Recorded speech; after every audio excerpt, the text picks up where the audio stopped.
Welcome everybody. My name's John DePerry. I'm the district manager for the district for the U.S. Postal Service that includes Montana, North Dakota, and South Dakota, and part of Minnesota. Welcome to this very important meeting, and I appreciate everybody coming out and participating. I'm going to introduce Sally Tawami. She's one of the managers of post office operation in the district, and she's going to run you through a presentation that's going to explain what the area mail processing process is. So, Sally?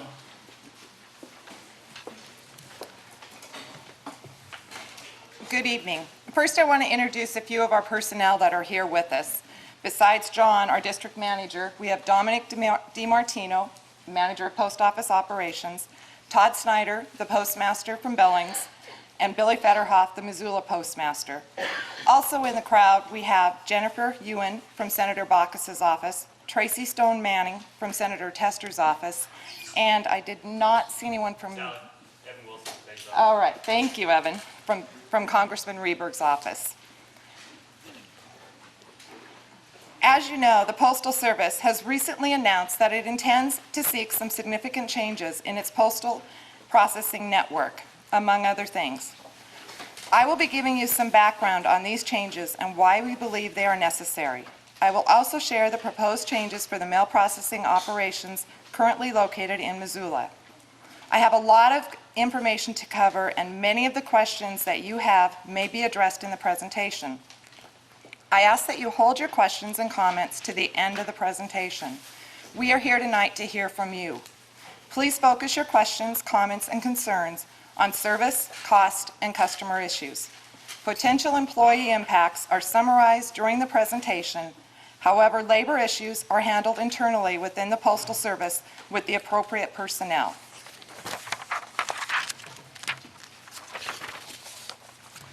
The Postal Service is responding to a changing marketplace. The reality is that the volume of mail we process annually has declined more than 43 billion pieces in the past 5 years, and it will continue to decline. As a result, our mail processing network is now much larger than we can afford. Looking ahead, declining volume dictates that we make radical changes to our mail processing networks. And so, this evening, I will provide you information around two very important topics. First, that we intend to radically realign our mail processing network in the next 2 years based on a 2 to 3 day standard for local delivery of first-class mail.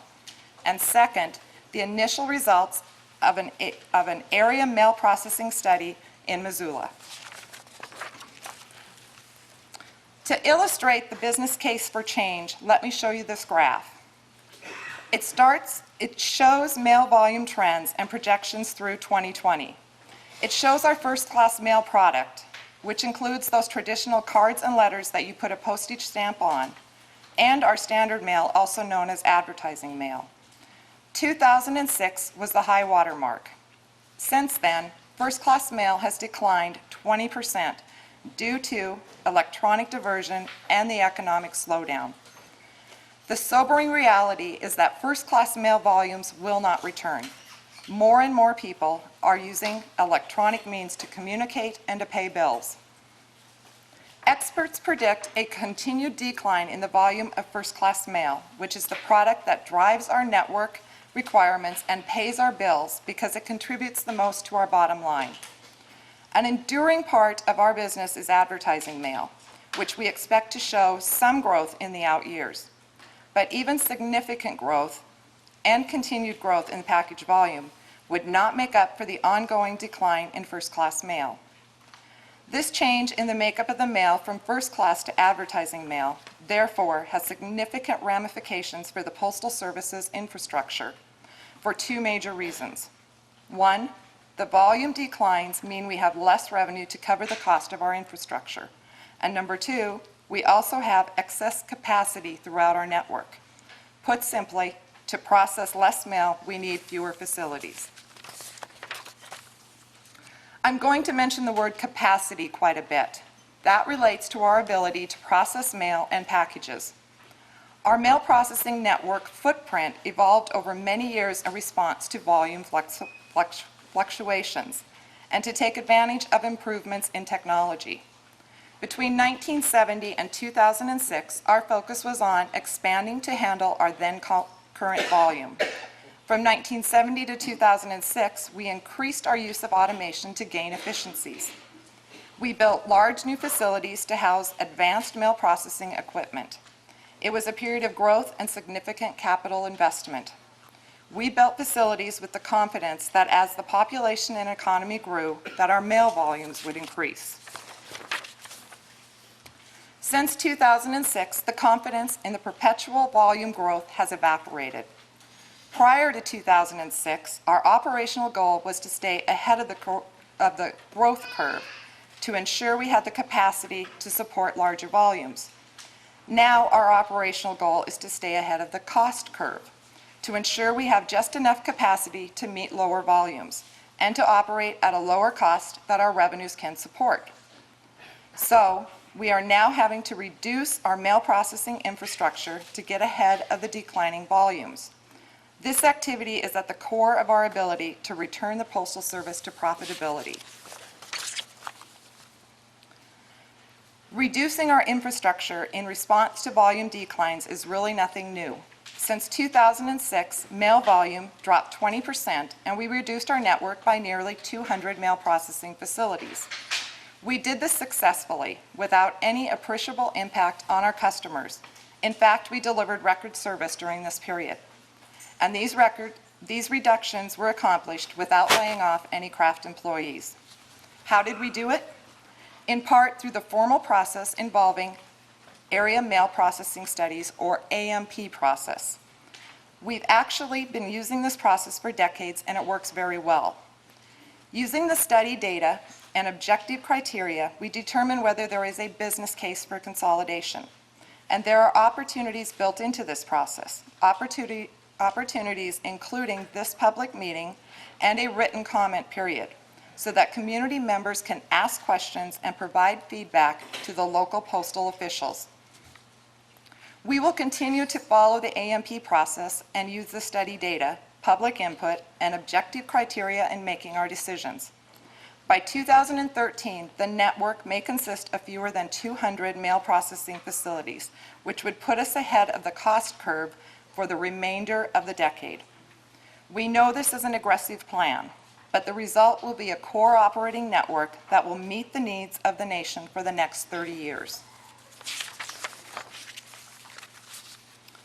Here's what our mail processing footprint looks like today. You can see we have facilities throughout the country, facilities of varying sizes that employ anywhere from 50 to 2,000 employees. What happens in these facilities is relatively simple. First, the mail is brought in, almost always a combination of mail contributed or collected from post offices and mail dropped off directly by our business customers.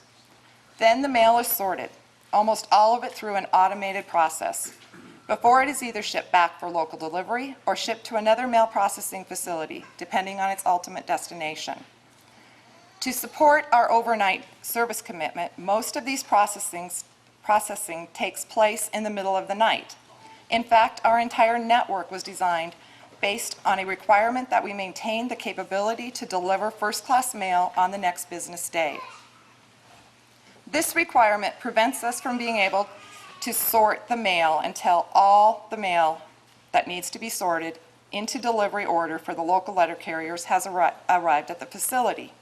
This has enormous implications because it constrains our operating windows, forcing us to process mail in the middle of the night, and it forces us to maintain a large number of mail processing locations. The stars on this map represent all of the mail processing facilities being reviewed for possible consolidation. Blue stars represent facilities for which studies are already underway, and red stars represent the 252 additional mail processing facilities that were on the list that we released in September. As you can see, we are taking a comprehensive look at the entire network, using the AMP study process to determine the feasibility of consolidations. The studies will consider the overall financial impact of closure and consolidation and will include significant stakeholder input. We expect that it will take approximately 3 months to complete the new studies. This is what the Postal Service's mail processing network might look like in the future after consolidation. You can see that each remaining facility would support a much larger geographical area. We are able to study closing so many facilities because we are also intending to propose a change to the 1 to 2 day requirement for first-class mail delivery.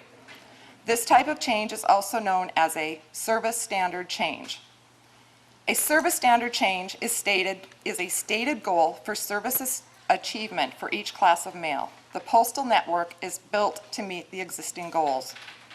That means that even though the dramatic decline in mail volume has resulted in excess capacity in the network, if we reduce the size of the network to address the excess capacity problem, we would be able to consistently achieve existing service standards.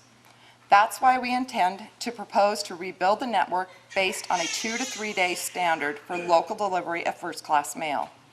This would allow us to design a much more efficient, lower-cost mail processing network with far fewer facilities. Here you can get a sense of what this change would represent. Let me show you how we meet the current overnight first-class mail delivery requirement. The circles represent 24-hour clocks. On the left, you can see the overnight first-class mail delivery requirement compresses our mail processing time into a small window of activity, beginning roughly at midnight and continuing for the next 4 to 6 hours.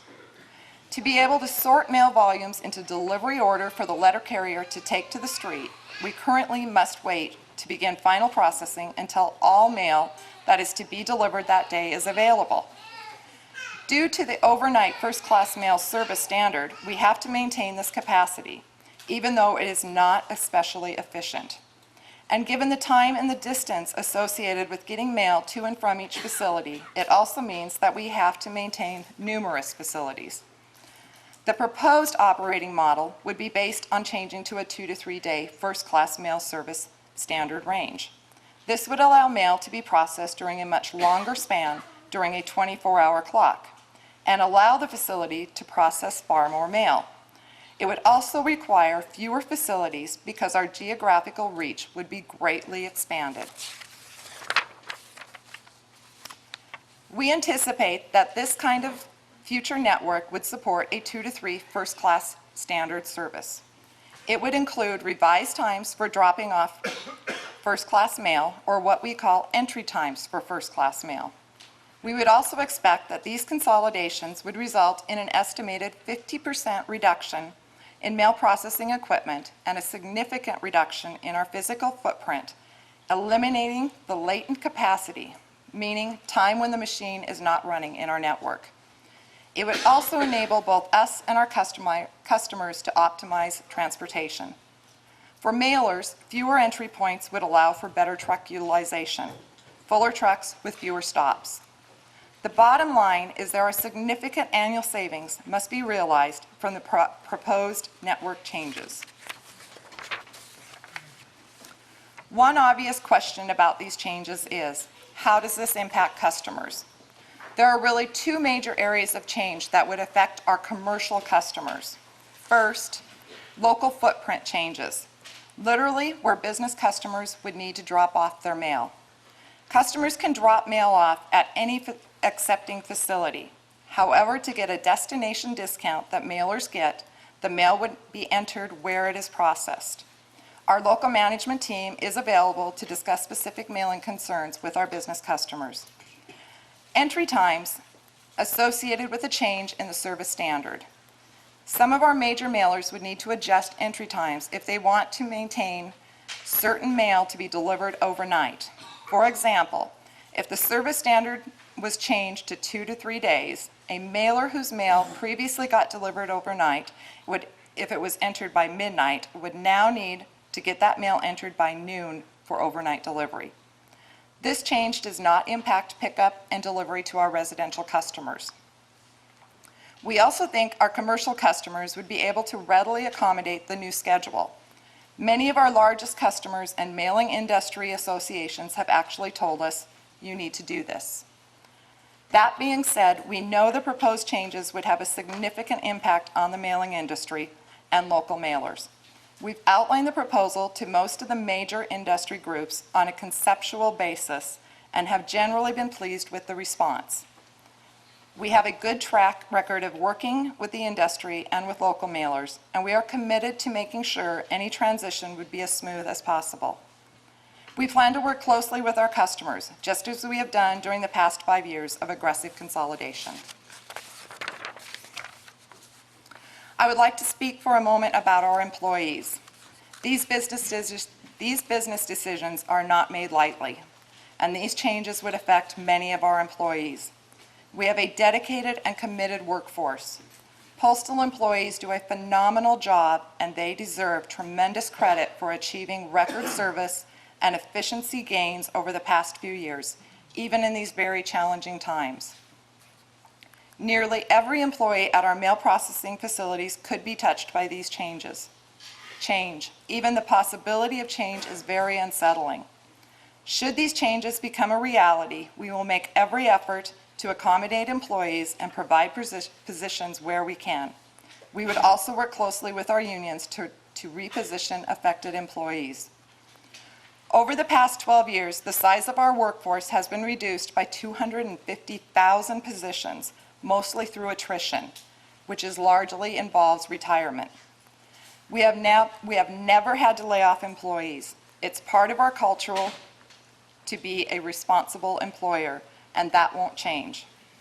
The challenge ahead is to further reduce the size of our workforce to match the future network. We do not want to have to lay off any employees, but because it may become an option we need to have at some point, we are seeking the authority to be able to do so. The numbers on this slide illustrate the challenge we face. Total, we have 559,000 career employees with 151,000 mail processing employees. The AMP studies would require 35,000 fewer mail processing positions. Now that I have shared our plan for our new mail processing network, I want to discuss the specifics about this AMP study. But first, let me make it clear that the results of this study is currently under review by our area office and by headquarters and is subject to change. Let me provide a brief and simplified version of mail flow for a mail processing plant. Typically, in a mail plant, we process both outgoing and incoming mail. Outgoing mail, also known as originating mail, are the letters, bills, and packages that you are sending out.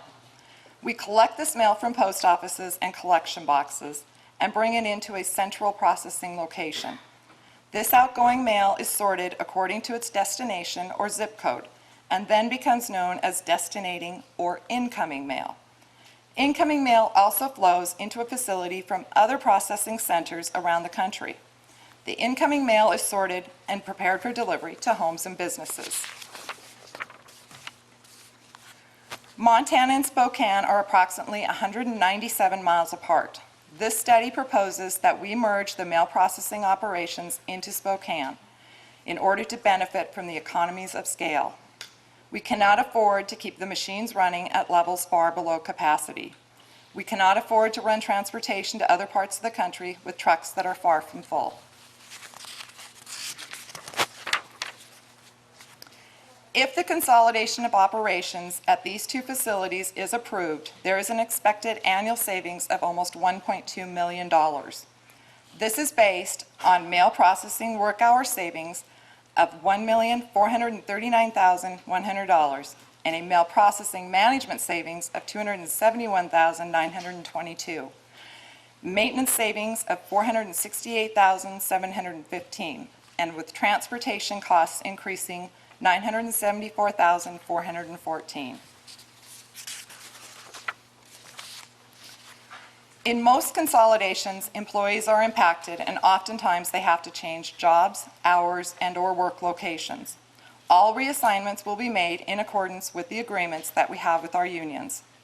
The study shows a projected net reduction of 28 employees. Every attempt will be made to place our employees in jobs within our district. The proposed consolidation would support a 2 to 3 day service standard for first-class mail. The retail unit will remain in the Missoula at the main office. Hellgate and Mullen Station will also remain. The business mail acceptance will remain at the main office. However, SCF destination entry discounts could be impacted for local mailers. Mailers who drop ship to Destination Sectional Center Facilities, or DSCFs, for zip code 598 can expect changes if the AMP is approved. Local collection box pickup times may change as a result of the AMP. Delivery time of mail to residents and businesses will not change as a result of the AMP. A local postmark will be available for stamped first-class mail. As I stated earlier, the study is currently under review at the area and at headquarters. There may be changes to the study based on those reviews. We will continue to take public comment through December 14th, and then those comments will be reviewed before a decision is made. Our last slide will provide an address to mail comments too. We also have provided envelopes here for anyone that would like to send public comments into the address that we have on this slide. For all of us, change can be unsettling. We know that the changes that our network optimization and service standard change proposals call for may have significant impact on many of our customers. But I want to assure you that even as we pursue critical operational changes that, if implemented, will affect nearly everyone who uses the mail and many of our employees, the Postal Service remains committed to providing the best possible service to you, our customers. Thank you. We are happy to hear your comments now. We do ask that you step up to the microphone, state your name and your affiliation. Each person will be limited to 3 minutes so that everyone gets the opportunity to speak.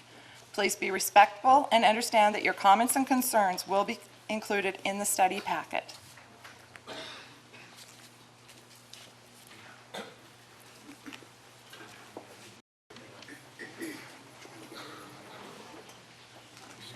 We are trying to get another mic. I do apologize, but if everyone, we'll get that one hooked up if you'd like to. Yes, my name is Kevin Porsche. I'm a student at the University of Montana. I'm also involved in a group called Occupy Missoula and Occupy the Oval at the University of Montana. A question that I have for you, obviously some of these statistics are optimistic at best about the fires. Why is there nothing being said about the bill that was passed in government about how this postal service is supposed to fund for 75 years in the next 5 years? And why is it that all of a sudden the post office is now realizing that there's deficiencies after that happened, when it could have been realized a long time ago? Obviously this affects everybody, and I think we all want answers. So.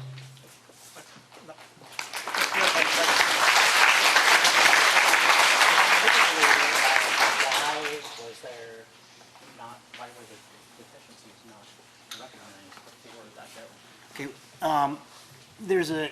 the Senate and the House currently is working on new legislation, but what's happened over the last years is probably up until 2004, 2005, 2006, we were seeing increased revenues. And the Postal Service was breaking even or making money. And when the economy started slowing down, there was an acceleration of first-class mail diversion to the internet. So we saw a loss in revenues just from the economy. The Postal Service revenues have always followed the economy. When the economy is good, people are advertising, people are mailing, people are buying things through the Postal Service, and revenues are high. The law in 2006 that was passed changed some of the accountability of the Postal Service so that we were Sarbanes-Oxley compliant and that our books were wide open. And one of the other things that it tasked the Postal Service was doing was pre-funding its retirement for many years out. And that pre-funding bill was about $5.5 billion. So the Postal Service, with that new law, was put in place at a time when postal revenues were increasing, and the Postal Service thought they would continue to increase, that we would pre-fund. And that pre-funding of $5.5 billion is what the Postal Service, that's what made the Postal Service lose money. That put us into this position where the Postal Service was in dire straits financially. So the organization said, okay, with this current law, how can the Postal Service maintain itself for many more years? And the answer is consolidate some of our facilities and downsize a facility so we can be financially responsible and perpetuate the Postal Service. I'm not sure if I answered your question. Okay, somebody might give me specifically, so maybe I missed. So anybody else want to come up and Point out that that's $5.5 billion per year, that was $5.5 yes, billion. 5.5 billion per year. Recognizing too that as far as I know, no other company or government agency has a requirement to pre-fund their retirement like this. So this was a unique law that came on the Postal Service that was difficult for us to meet. If the pre-funding ends in 4 years, why can't we just get through it and stay where we are? The Postal Service, before this law, the Postal Service they had very little borrowing. They had a $15 billion cap to borrow. What was the question? If the pre-funding, If the retirement ends in 4 years, why can't we just get through that period and stay the way we are? Yeah, so the pre-funding was designed to be completed by the year 2015 to 2016. And so we were paying $5.5 billion until that year, and that would fund retirement for people 75 years out.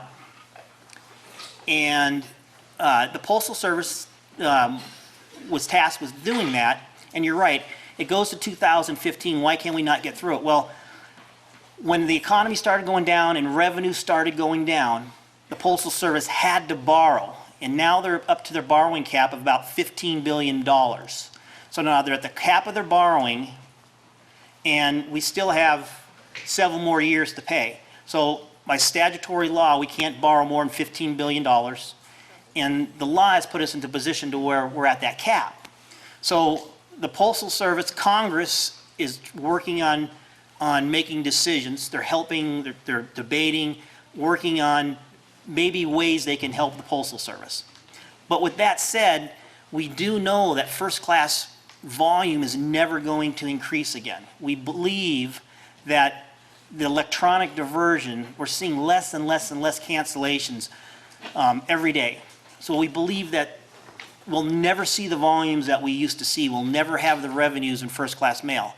At the same time, every year, the Postal Service adds on 1 million new deliveries, because 1 million new apartments or businesses or houses, as our kids grow up and they leave the home, they buy a new house. So we add 1 million new deliveries a year, and so our carriers are going farther and farther and farther, where 5 years ago, the average house may have gotten 5 to 6 pieces of mail on an average per day.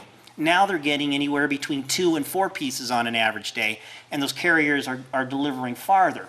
So the pressure of the growing population puts pressure on costs, and the Postal Service is in this position to where revenues have gone down, and we're trying to be responsible and not ask for taxpayers' money, and we're trying to say, what can we do as an organization that will make the Postal Service so it continues to deliver mail not only for the next 5 years, but the next 10 years, 20 years, 30 years.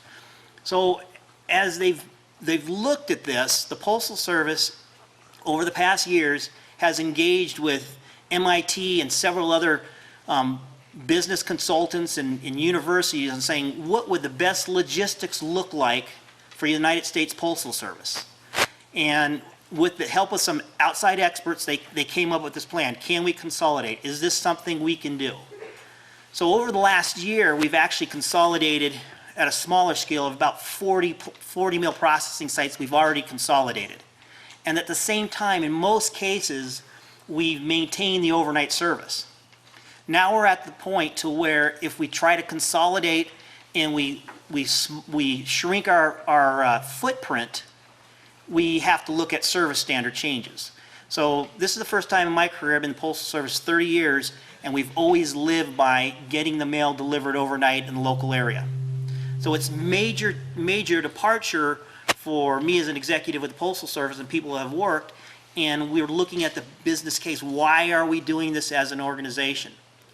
And some of the data shows that priority mail and standard mail is still a growth product.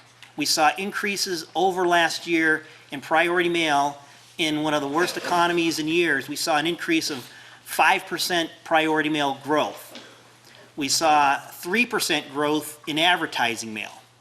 Because advertising mail still is a very, very good way of advertising. So we saw growth in those products. But in first class mail, it's declining. So when we look at a product, we know that first class mail has matured and now it's a declining product. And most of our network, the Postal Service, was built around first class mail, most of our infrastructure. So recognizing as first class mail is deteriorating and trying to stay break even as a company, we do not want to have to raise rates to where people no longer use priority mail or no longer use standard mail.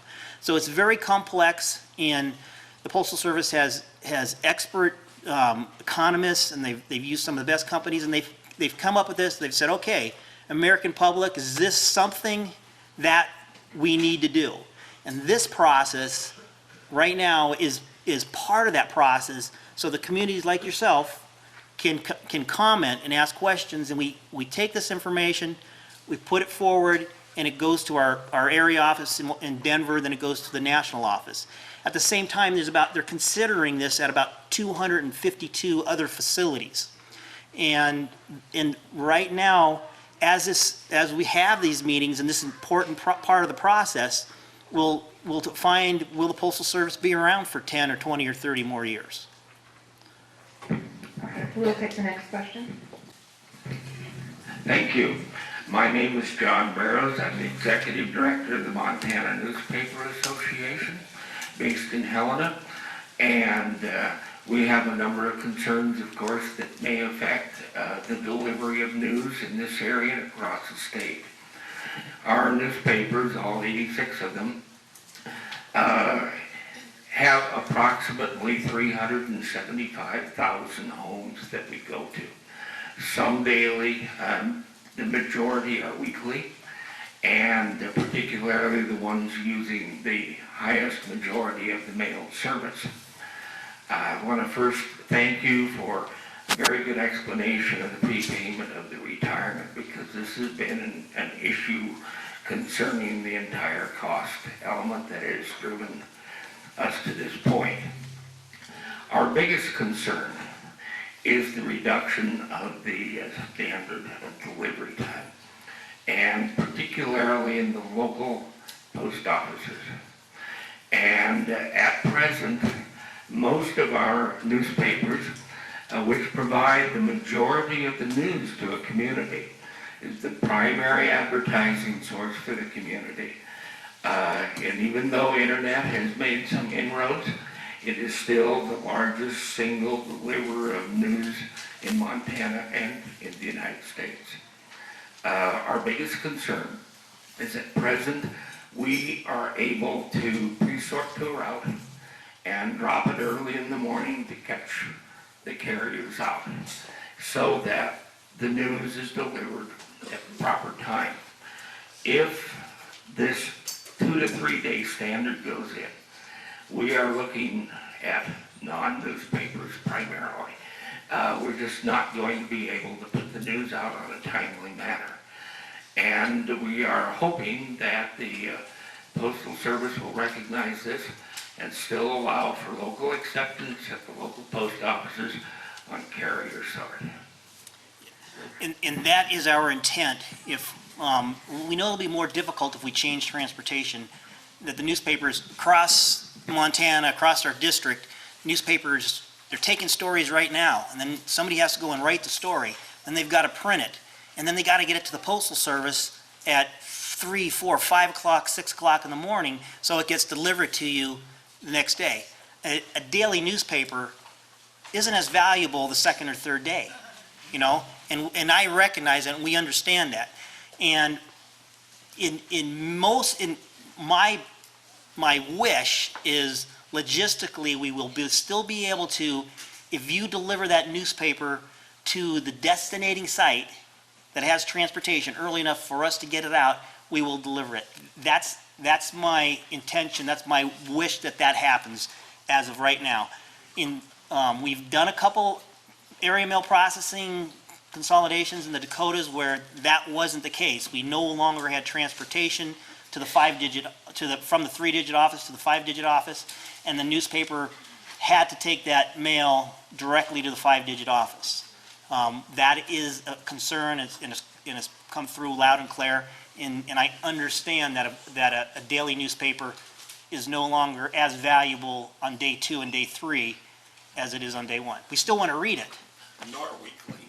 Well, on a weekly, we may be able to plan and make that, but the daily is the one that's going to be challenging. Thank you.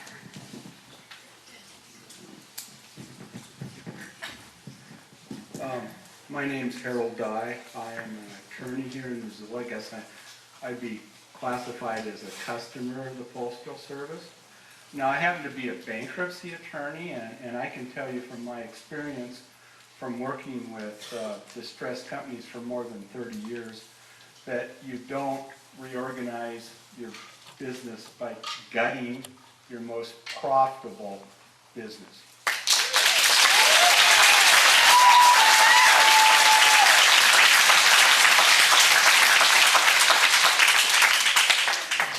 The delivery of legal documents, which is my business, is extremely time critical.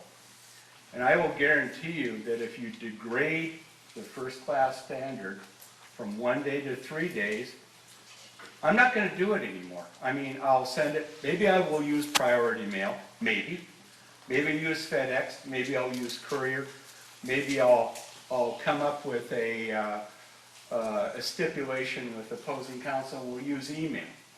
But the problem here, and I think the whole problem of what I heard here today, is that it focuses exclusively on cost without considering the effects. It's like someone accused me of doing one time when I played chess, you know.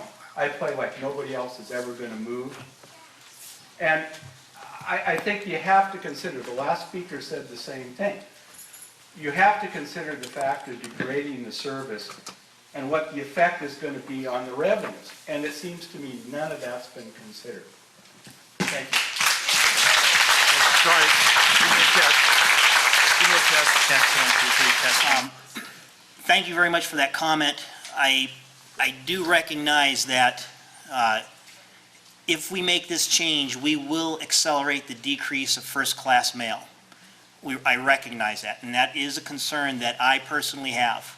And that is a concern that has been voiced to our national level, and they understand that. Okay, and they understand that's not a risk, it's a fact that if we go from overnight service to 2-day service or 3-day service, there is a portion of our first-class mail volume that will disappear. And and I do recognize that. I don't disagree with you that it's a risky in the revenue area. Hello, Linda.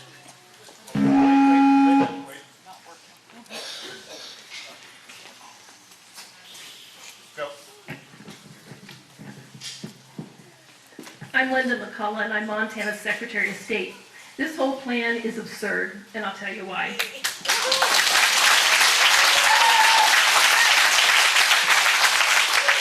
I appreciate the cost savings. I inherited an office that was running $1.5 million in the red. I cut costs 18% in the first year and increased customer service. We run on no state money and no tax money. We're a fee-for-service business like U.S. Postal Service. I sent a letter to the Postmaster General to examine every possible impact before making a decision.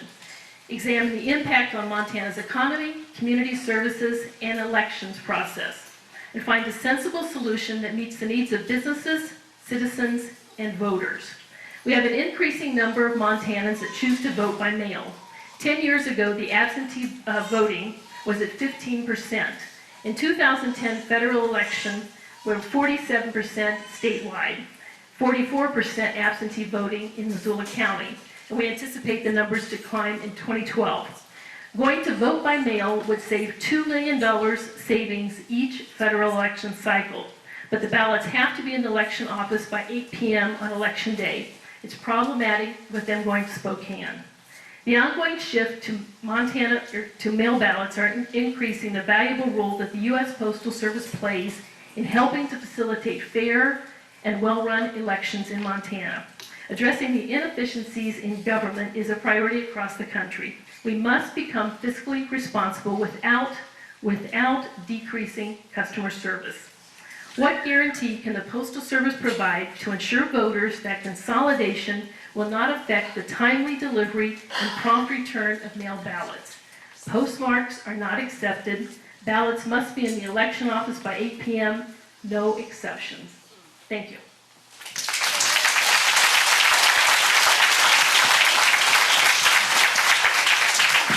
Good evening. My name is Jennifer Ewan, and I am Senator Baucus's field director at In-State Council here in Missoula.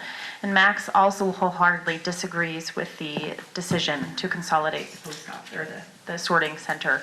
He wrote a letter to Postmaster General Patrick Donahue as well, and he also doesn't think that it will save the post office money in the long run. There are two. Not yet. This was written today to the Postmaster General.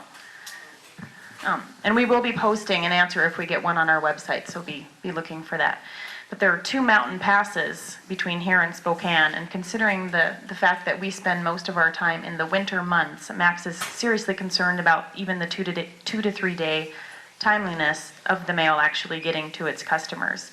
We have folks in Missoula, folks in the Yak who are receiving, time-sensitive medications, Social Security checks, and we recognize that and don't believe it's in the best interest of Montanans to do this, considering the rural and vast nature of this state.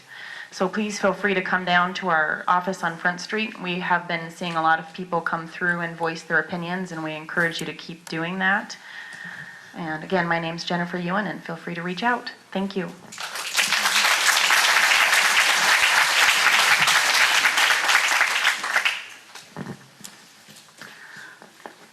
Hi, my name is Tracy Stone Manning. I'm Senator John Tester's regional director here in Missoula, and I'm just getting used to these new reading glasses, sorry. The senator is back in Washington, D.C. tonight after the holiday, and he too is distressed by this move that the post office is making. He wrote a letter today to the Postmaster General, and he asked that I read you the letter so that you understand exactly what he is saying to the Postmaster, and it is proverbially in the mail. He mailed it today. Dear Postmaster General Donahue, I'm concerned about the U.S. Postal Service's proposal to close area mail processing facilities in Missoula and Kalispell. This proposal would further erode the quality of mail service in Montana. Individuals and small business owners, especially those in rural communities, need fast and reliable service to maintain access to necessary medicines, equipment, correspondence, paychecks, and even election ballots. In order to maintain our way of life, Montanans and rural Americans rely on the Postal Service more significantly than folks in urban and suburban areas. Already this year, the Postal Service has closed 4 of Montana's area mail processing centers, leaving only 5 sites in the state to sort time-sensitive mail. Additional closures are unacceptable and will cause further delays in mail delivery. Montanans use mail service for business that's often hard to imagine outside of Montana. You can often hear live chicks peeping in local post offices each spring. True story, for those of you who work there, you know. Medicines for veterans and seniors also arrive by mail because pharmacies are few and far between. Each year, more Montanans vote by mail using absentee ballots. If the Kalispell and Missoula processing facilities are closed and mail is shipped to Spokane for sorting, Western Montana would have to rely solely on an out-of-state sorting facility. This would undoubtedly increase the time it takes to send and receive mail in Western Montana by at least one day, and often several days during bad weather. Given the geographic size of our state, Montanans are used to driving long distances on often icy roads for daily errands. However, if these proposed closures become reality, delivery will take even longer than before. Folks waiting for paychecks, medicines, and equipment will have to bear the risks of further delays, and many folks will further reduce their use of the Postal Service. Furthermore, it's my understanding that the Postal Service recently invested significant resources into new equipment and upgrades at the Missoula facility. To waste this investment would be a grave mistake. Finally, I'm particularly concerned by the impact of this proposal on Montana's elections. In Montana, many voters have embraced their right to vote by mail. In the 2010 general election, 47% of voters cast absentee ballots. Montana state law allows that the submission of absentee ballot applications until noon the day before Election Day, but requires absentee ballots to arrive at the county election office by the times the polls close on election. By delaying mail delivery by at least a day, these closures risk disenfranchising Montanans and eroding the representative democracy of which we as Montanans and Americans are so very proud. Already, Montanans are shouldering their fair share of cost cutting by the Postal Service. However, the closure of these two additional processing facilities would unacceptably undermine mail service in Western Montana. I urge you to reconsider and to look to other areas of the Postal Service's budget where costs can be diminished without harming service in Montana and rural America. Sincerely, John Tester.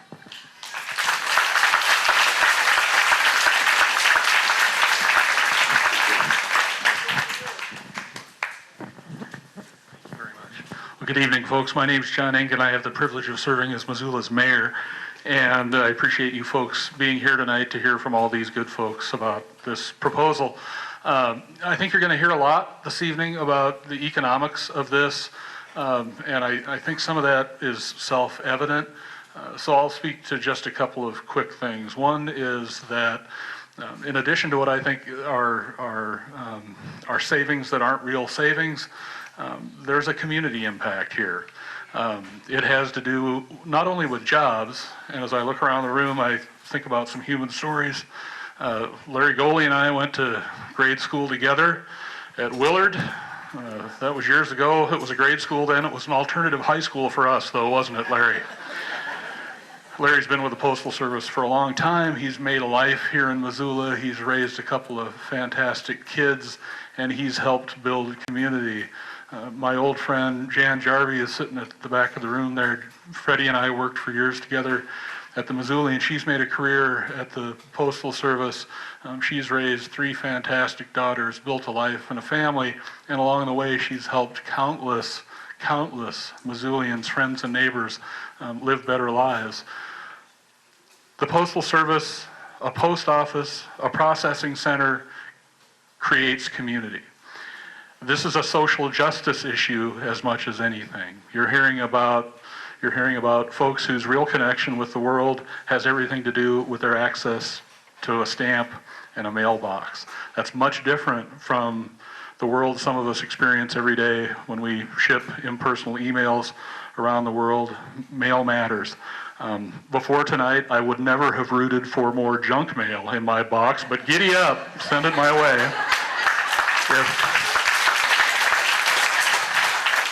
If that's what's going to help. I've spent the last 18 months or so advocating for jobs in our community. I'm going to continue to advocate for those jobs in our community in the form of these jobs at this processing center. And I will offer this alternative. If y'all are dead set on consolidation, City of Missoula would provide a fantastic place for lots of workers. We'd be happy to have that Spokane Center come on over.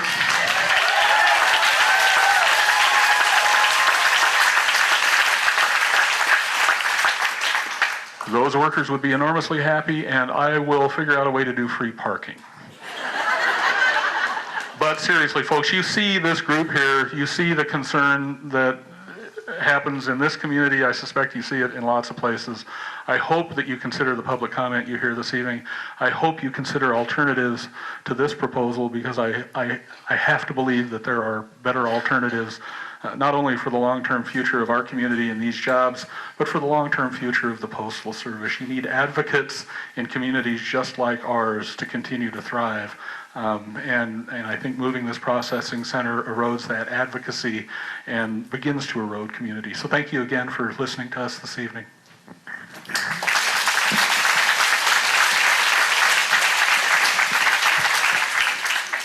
My name is Laura Paul, and I was born and raised in Missoula and taught here for nearly 40 years. On almost a daily basis, I use the post office, and that's by choice.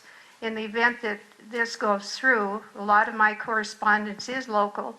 I would find other alternatives, as would most of the people that I visited with. But my main question here also is, how much of a difference would it make if we no longer received mail on Saturday? Businesses, most of them operate Monday through Friday. I would be willing to give up my Saturday mail. Why can't we look at that? I very much would like to see that happen before I'd like to see our local service be sent, or our local mail be sent 200 miles away to be sorted. Thank you.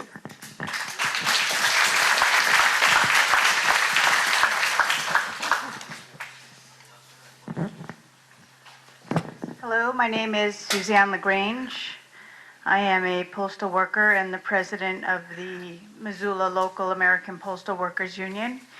And from my heart and on behalf of everyone I represent, it's wonderful to see all of these people here. Now, my question, thanks. It's important that everybody comes out and makes their opinion known. Now, my questions and comment have to do with your pie chart that you have in your PowerPoint. Your mail processing redesigned pie charts indicate that currently mail processing equipment is only in operation for about 7 hours, from midnight to a little after 6. This is certainly not the case in Missoula. Tour 1 or graveyard shift runs the letter sorting machines for 6 to 7 hours and the flat sorting machine for at least 4 to 6 hours. Tour 3 or swing shift runs the letter sorting machine for at least 5 hours, and when staffed appropriately, the flat sorting machine can run for at least 6 hours, which is twice as long or more than your pie charts indicate. Why is the information you provide in your PowerPoint presentation so misleading? How long do you think the mail processing machines can tolerate 20 hours per day of sustained use without beginning to wear out and break down beyond the ability of being able to be maintained in the USPS's projected 4-hour window for maintenance?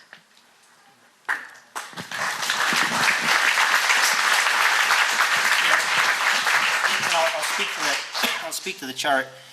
The Postal Service now processes mail to go into what we call delivery sequence order, an order which the carrier goes down your street. So when they're walking down the street, the letters go from 18325 and 18329, and they're in order. And that process on a national basis, on the average, runs from midnight to 6 o'clock in the morning. The economy of scale, what the Postal Service is looking at, is studying, is that if mail goes from overnight to 2 days, they will be able to run those machines for 20 hours. They'll be able to process for 20 hours on that machine. So instead of having a machine idle for 5-10 hours, they would have, that capacity would be used, so they would have less machines, less of a footprint, but running all day long. What has been explained to me is how it would be processed in Spokane. When the mail normally comes into Missoula, it's canceled that night and it's put into delivery sequence order from midnight till 6 o'clock in the morning. In Spokane, that mail would travel to Spokane, get there 1 or 2 or 3 o'clock in the morning, and would be put into delivery sequence and would run 4 or 5 o'clock at night, would run all day long. And then the collection mail would come in, and they would do outgoing mail, and they would start the process all over the following day. And that's what that pie chart is supposed to represent. Those machines never work. No, they don't. They're mechanical, and they take electronic technicians babying them. They're doing mail 10, they're sorting it 10 pieces of mail per second. It's fast, it's high-tech equipment. And it's temperamental. And you're right, 20 hours of use on a machine is going to be a whole lot more abuse than 8 hours, 6 hours. Certainly affects turnaround. If it breaks, yes. What are you going to do with the outgoing mail that currently runs on the DBCS, the OCR, on 2 or 3? See, would that all go to Spokane? Yeah, that would all go to Spokane. And you have to recognize that mail, cancellation mail, is a product that's really diminishing, the stamp mail. In the past 10 years, nationally, cancellations have gone down between 40 and 50%. Are you saying that our mail is going to go to Spokane and come back? Yes.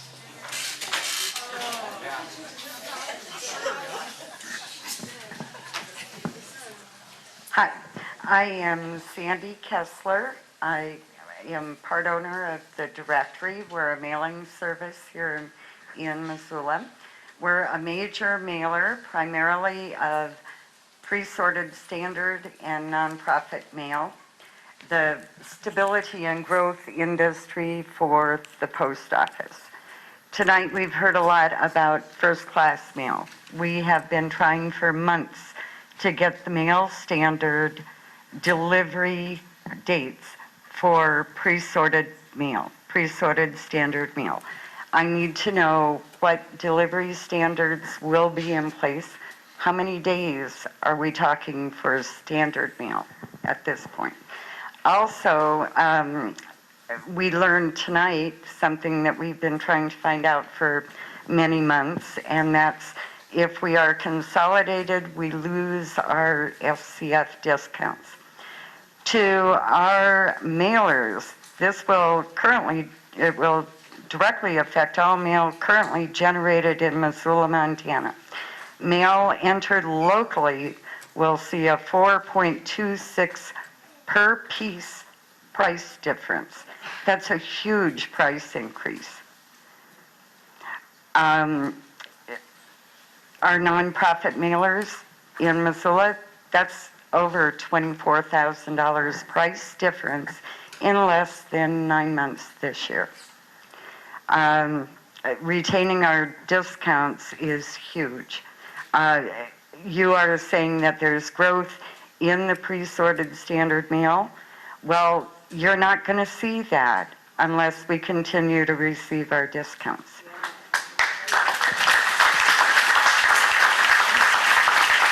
So one of my real questions was what standards for delivery? Todd, do you know those when you want to get them to her? You're talking about standard. Standard mail. Okay, now you guys, I'm talking for 598. She's Missoula to Missoula right now. Right. Now she gets the SCF discount. She goes Missoula to Missoula, and it's Right. basically, probably overnight to 2 days with service, my guess. Standard. Right now it is. Right. Even though we probably have exceeded it in the past by Right. getting it delivered overnight. Right. The service standard for. But that standard is not readily available after all of these months of service or of study. Yeah, if it goes through, that mail would have to be entered in Spokane, Washington, to get into the DPS that following day and get delivered. Instead of being delivered here, if it was entered in here, we would have to transport it to Spokane. If I enter my mail here, if I enter my mail in Spokane, that's another price raise for all of my customers. Because you have to transport it there. Exactly. Right. And right now, I am entering mail in Missoula that is delivered within Missoula, Hamilton, Sealy. We have a large 3-digit zip code. Those standards are really important to me, and it just is mind-boggling that there are no answers for that yet. This is the part of the post office that is growing and that is paying your costs right now.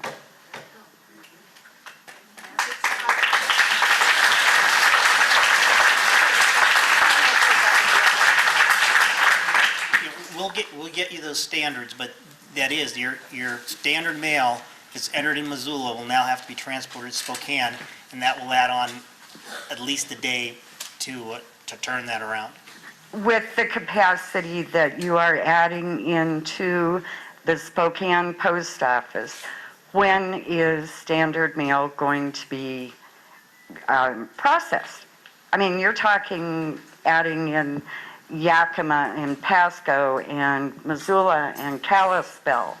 When are they going to handle standard mail? And are we going to have any kind of window where we can have our customers know that their mail will probably be delivered within X number of days? I mean, that's huge to know. We need to know advanced planning.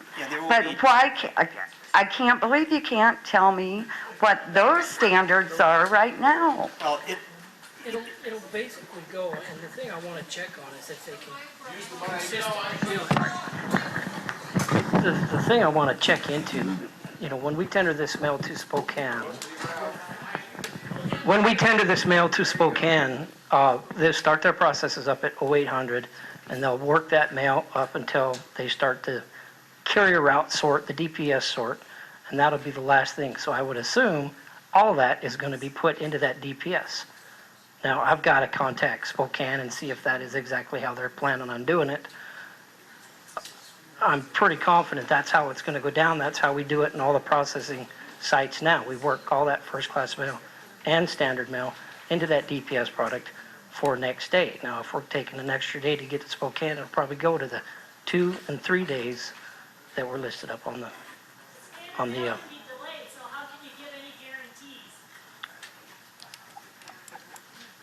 And there is a larger service. Yeah, in standard mail, because of the price difference, there is definitely a larger variation on service in standard mail. On first-class mail, which you pay a premium for, the standard is overnight or 2-day service. On standard mail, depending on where it's entered, how many miles it has to be transported right now, there's 3, 4, 5, 6, 7-day standards depending on the type of mail and what it's sorted to. And where it's going, where it's destinating, where it's entered in. So we're talking 400 miles because you're taking our mail from here to there to here. Correct. And that is the So what is the standard for 400 miles? Well, It really isn't going to be. I don't see where it would make a longer standard, because the service standard right now, and I'm just guessing on this for it, is probably 3 to 7 days based on where it's going. So we have between 3 and 7 days on that service standard. So even if now it has to go to Spokane and back, that service standard should not be impacted, because we have between the 3 and the 7 days.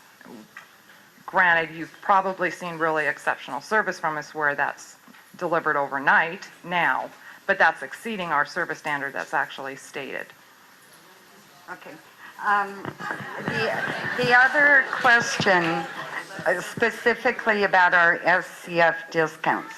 Am I correct tonight? You said we will lose them. Unless you enter it where it's processed. Unless you enter it in Spokane. So if we enter our mail in Spokane for 598 zip code, we can get an SCF discount for 598. That's correct. How about How about ADC discounts? There's no ADC center in Montana anymore, right? Billings, but it's not going to 598, so the ADC will become Spokane. So our Montana mail, if it's entered in Spokane, will we receive An ADC discount for Montana. SCF or ADC, wherever it's destinating or wherever you're breaking it down to. So the new processing center would be Spokane, as if you were entering it in, if you entered it in Spokane, it would be like you were entering it in Missoula for your discount. Thank you very much, but it's very frightening that there is such a price increase involved in all of this. And normally, the post office has to apply for price increases. They are governed by the Postal Board of Governors. This is going around that whole process.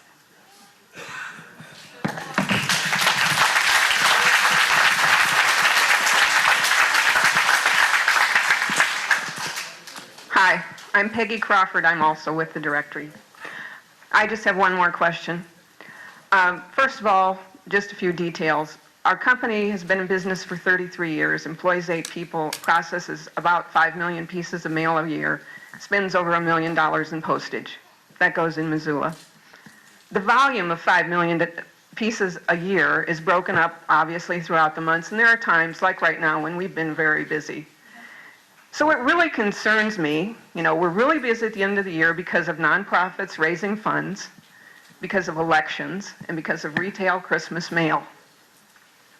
So here we have a situation where they want to move the mail and processing in Missoula to Spokane, but that's not it. They also want to move Kalispell to Spokane, Wenatchee mail, Pasco mail, and Yakima mail to Spokane.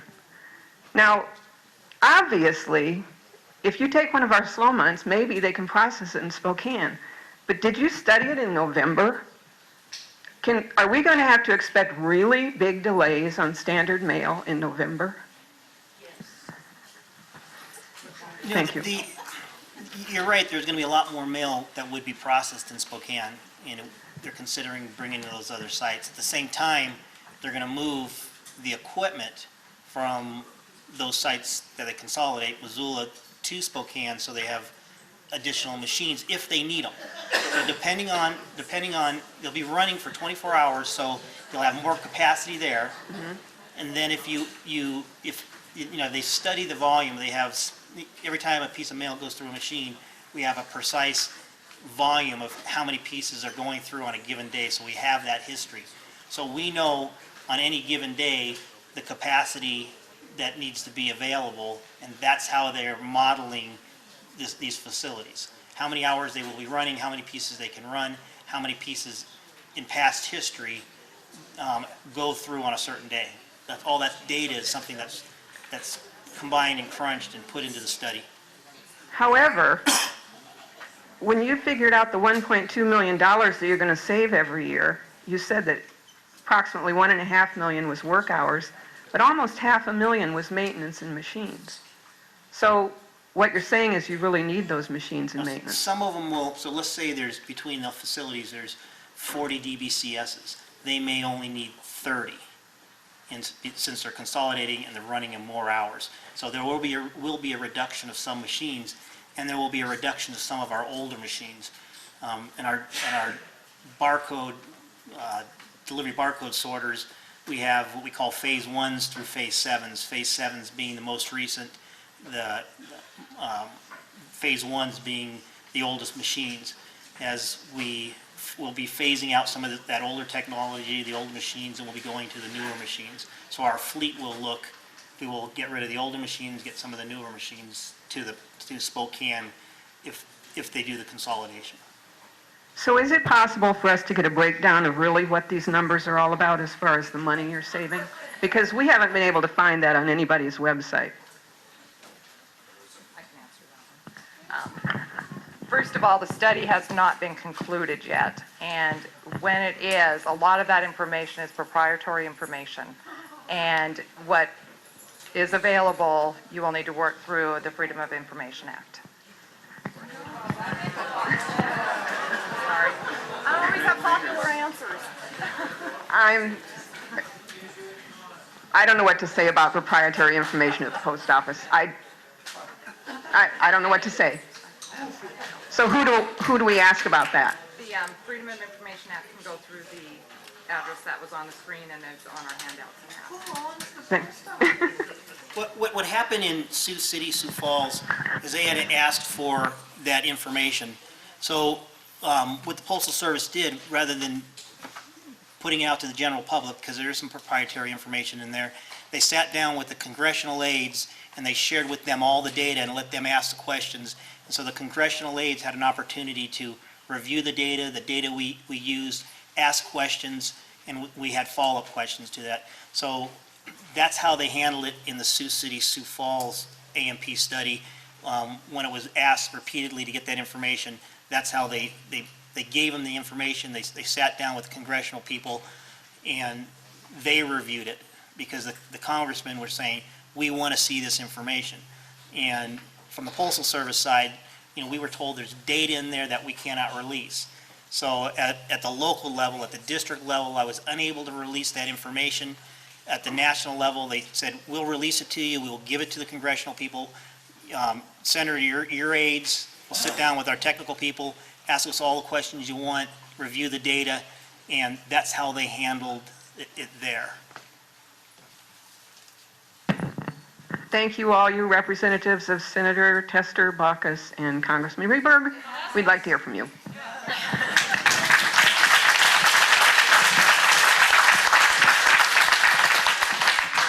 My name is Vicki Zier. I'm the Missoula County Clerk and Recorder Treasurer. First of all, I'd like to start off by thanking the Missoula Post Office. I've had a very good working relationship with the Post Office.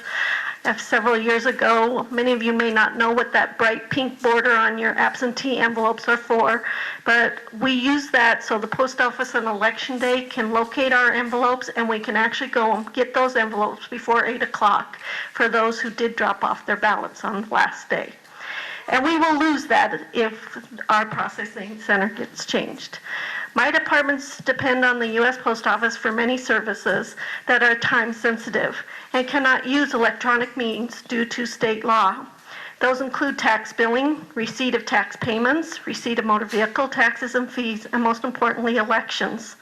Elections has a lot of various different mailings, including the annual absentee confirmation notices that have to be mailed in January. We receive at least 50% of our voter registration cards through the mail. Our absentee ballot requests, absentee ballots are mailed, 30,000 to 35,000 in a federal election. Our voter information pamphlets. We have to send rejected ballot letters if your signature doesn't match or you forget to sign your envelope, and we have to send that out as expedient as we can. And of course, mail ballots, which if we have a countywide election is 65 to 70,000 ballots. In 2010, Missoula County issued 44% of their ballots by absentee. In 2011, all elections were conducted by mail. We had a 51% turnout in the city general election. Of the ballots returned, more than 75% of those were returned by mail rather than in person.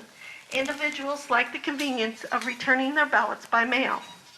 The participation in 2012 federal presidential primary and general elections are expected to have the highest number of participation using the absentee ballot.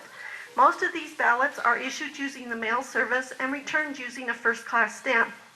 The people I'm most concerned for during election time is our elderly and disabled voters who depend on the mail to vote. But the last week of election is when I feel that this service is really going to impact these people, and it's the emergency ballots that we have to issue because someone had a death in the family and has to leave and was planning to go to the polls. Or the person who all of a sudden got told he has to go out on business and he had 24-hour notice. And how's he going to get his ballot and return to us in the mail? It does not make sense to me to move the processing center of western Montana, which is very high in population, out of the state of Montana. Missoula is the second highest population county in the state, to a processing center outside of the state. I hope you will reconsider this.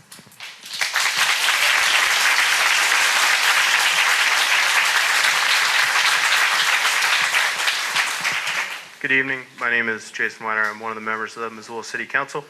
Thank you for coming here and listening. I hope that you hear what we say. I had a couple observations on your slideshow.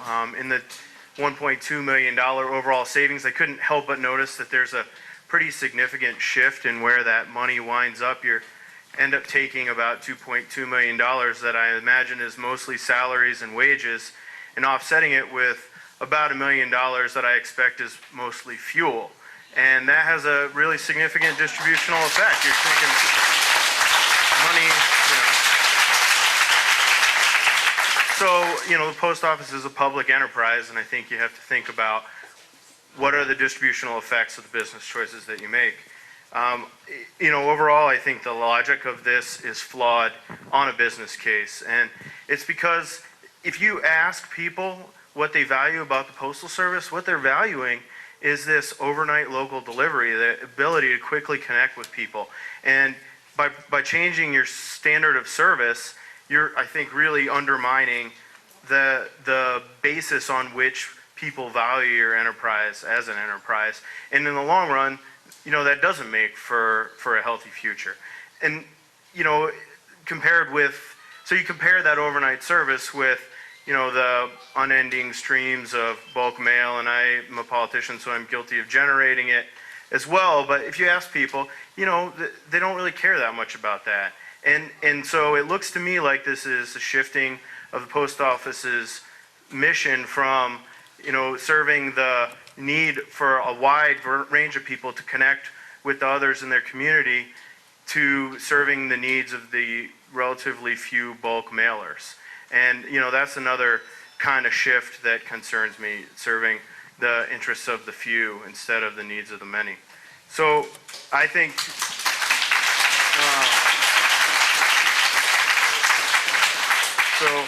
again, remembering that you don't just have customers, you have constituents.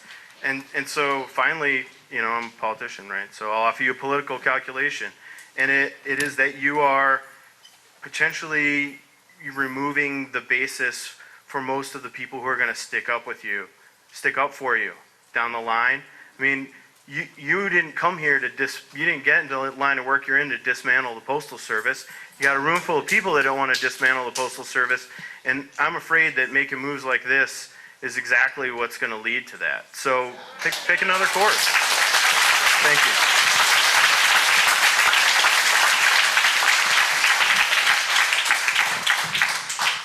Hello, my name is Carla Anderson. I work for Blackfoot Telephone. We do mail out a bunch of telephone books as a bulk mailing service. Is what I am worried about with my job is I only work 3.5 hours a day, 17.5 hours a week. If there's not a mail on a daily basis, I would probably lose some of my job. That's what I'm most concerned about. We also happen to have a legal attorney, Bill Squires, who has time-sensitive material that I personally deliver to his box or to his office. Quite frankly, when he gets the mail in, I make sure he gets it and stuff like that. I am not speaking for Town Mailer, but my sister-in-law is ahead of that. They also do a lot of bulk mailing service. I don't know what her position is, but my dad has temporarily worked for them recently, and I have worked for them also in the past, and they do one heck of a job. Not do they only mail around the state, but they also get a lot of Rocky Mount Elk Foundation and stuff like that. And I mean, it's a huge, awesome process. So that's all I want to say to that. And thanks to my sister-in-law, it has helped me in my current position. Thank you.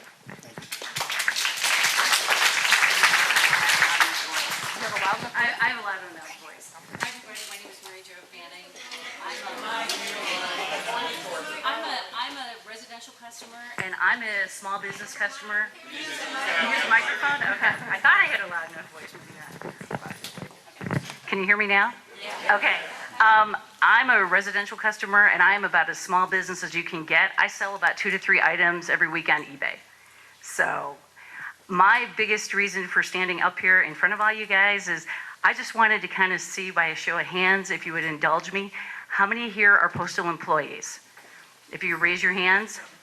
For the powers that be, let's keep those hands up so they can get an idea of how many people are here. Thank you for all of your work. If you'd indulge me one more minute, how many here are customers? Small business, residential, go to the, we are all customers. Can you get a number on that? Did the representatives from our congressional delegations get those numbers? That's all I wanted to say. Thank you.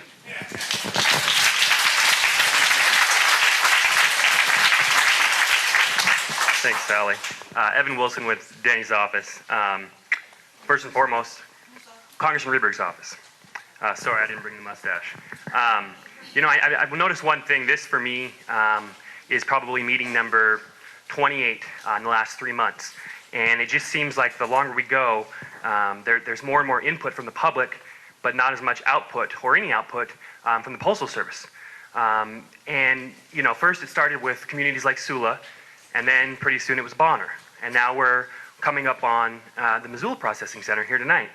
And I just think, at a certain point, my boss and the senators as well rely on feedback.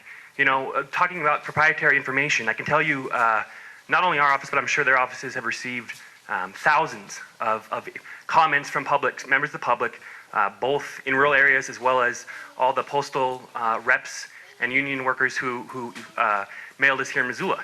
And from that input came output. Denny, for instance, voted against a bill in the House that would have set up a BRAC-like commission that basically closes offices by fiat. Senator Tester, I'm not going to speak for him, but I will say that he did a great job of not only questioning the Postmaster General, but also addressing his underlying salary. Senator Baucus introduced legislation that was tailored to rural areas. And I'll wrap it up here with the value of public input. We'll read about it tomorrow if you get your newspapers with ESPN.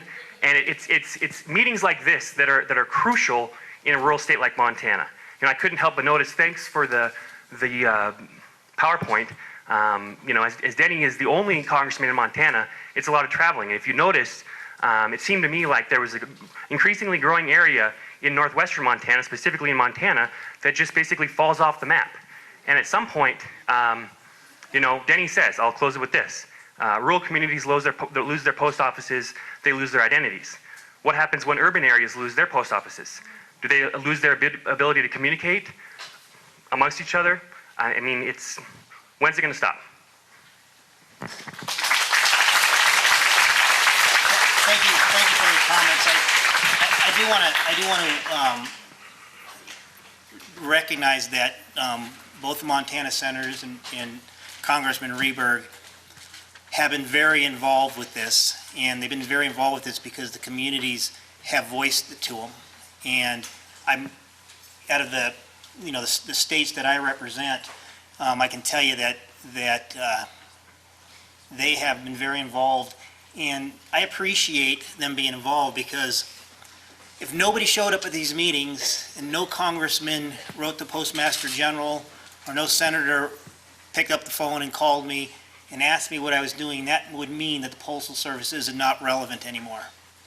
And with the amount of concern and these community meetings and the concerns and the people who fill this room today, it shows me that the Postal Service is still relevant. And I do want to tell you that the congressmen and the senators' aides have been at every single meeting, and they have represented you guys well. So I do want to thank Senator Tester and their aides, Congressman Rieberg and Senator Baucus, because they have been very involved and they are voicing your opinions. And the way that they get your opinions is because you write to them or you communicate with them and come to these meetings. Because when you come to these meetings, they hear the same things that I hear, and they ask me those questions. And so I want to thank the aides, and I want to let you guys know that probably more than most of the senators and congressmen out there, they are talking to the Postmaster General. heard. I can't speak for him, but I know that he and his aides have sent me numerous letters and asked me numerous questions, and I'm answering them to the best of our ability. And they are making it challenging because they are asking every single question. And I watched some of the committee meetings, and they absolutely asked most of the questions that you're asking to the committees.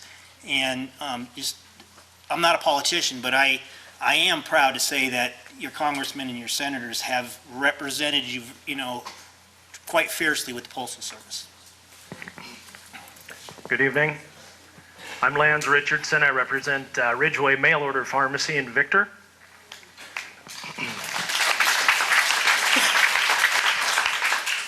We're Montana owned. We're Montana based. Ridgeway Mail Order Pharmacy provides home delivered prescriptions to thousands of Montanans across our entire state. Our customers are primarily state and university employees. Annually, we send around 150,000 prescriptions using the United States Postal Service. You're our preferred carrier. We use the United States Postal Service because we get next day service in the state of Montana. It's cost effective. Next day delivery is crucial and critical to our operation. Not all prescriptions are capsules and tablets. We have creams, we have ointments, we have nasal sprays, we have multiple sclerosis injections, we have insulin. These prescriptions are susceptible to heat and extreme cold damage and can become unstable, unusable, and dangerous if they are subjected to these heat and cold extremes. Currently, we ship these products that are heat and cold sensitive Monday through Thursday because we know it's going to get delivered the next day. The move to Spokane will force us to ship our hot and cold sensitive items Monday through Wednesday because of the extra travel time to and from Spokane. There's 2 passes from here to Spokane. We cannot risk having our products held up in a truck, held up on a pass, or in a sort facility over the weekend. Because I'll tell you what, if it does not make it to your door safe, I pay for it. Thousands of Montanans rely on us for prescription service. More importantly, they rely on us for quality Montana service. The move to Spokane will negatively impact our business, but more importantly, it'll negatively impact all of our customers in Montana. Let me tell you how our business works. We have customers that depend upon us. Our decisions as business owners directly affects our bottom line. If we're not paying our bills, we go out looking for new customers. We try to become more competitive. We don't close pharmacies.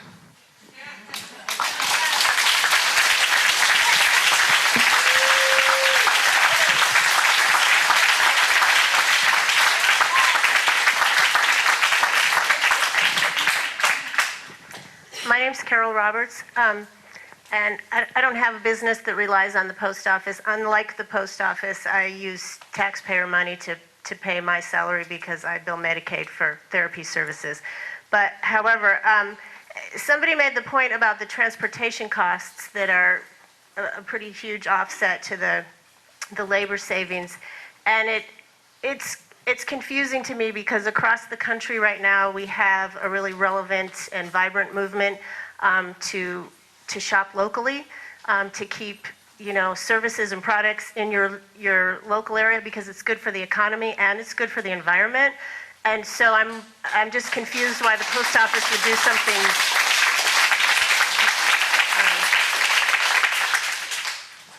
completely opposite to that. And I have a really simple question, and that was about that 1.2 million that was cost savings basically on labor, and I'm hoping that includes the increase that Spokane would have, because otherwise that number's completely irrelevant.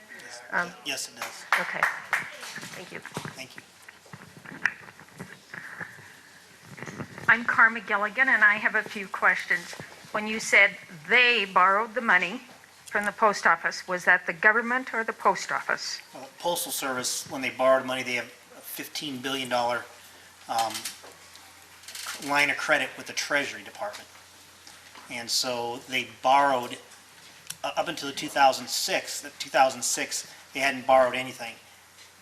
Previous, when they were building buildings, they may have funded it, but at 2006, they were even.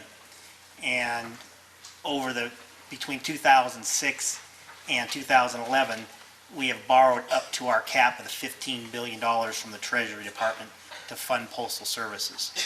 Okay. Montana needs the jobs. We don't want our jobs to go to Washington. When your price goes up and your quality goes down, you're going to lose the business. You're going to lose your standard postal business. I would be willing to give up my Saturday delivery so that it wouldn't go to Spokane. And why not move Spokane here? Also,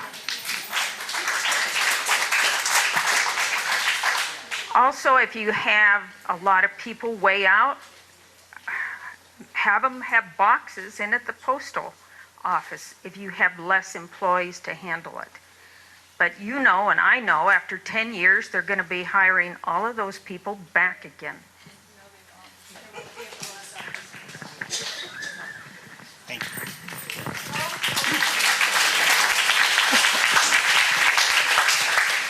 Hello, my name is Doug Nellermo. I'm a window clerk with the United States Postal Service. I appreciate all your positive comments that I've had at the windows supporting us. We very much appreciate it. My thing is about the fact that Interstate 90 in the last 5 years has either closed or has had severe weather conditions 36 times in 5 years. So does that mean that our mail will not show up 36 times, 7 times a year?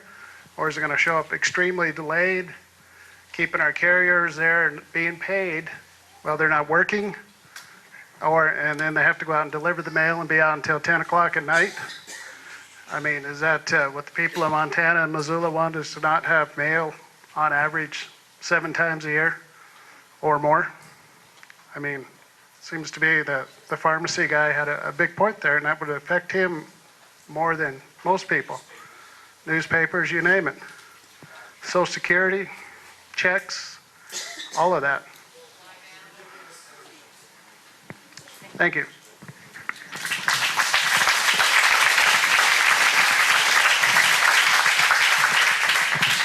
Hi, my name is Carol Bellin. I'm a customer here in Missoula, and I was so shocked and distressed when I read the Missoulian article just 2 days ago about the possibility of losing our mail sorting facility. I knew I had to come and say something.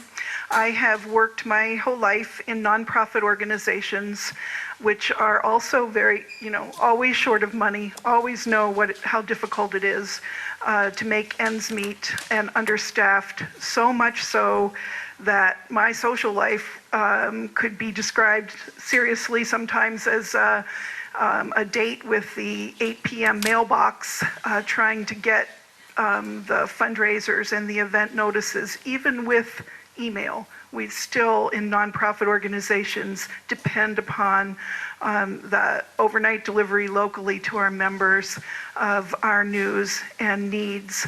And I also know from experience what it feels like. I've served in the community as a school board trustee, and I know what it feels like to be handed, a paper from an administrator that says we have to find $1.2 million or we're going to lose a facility.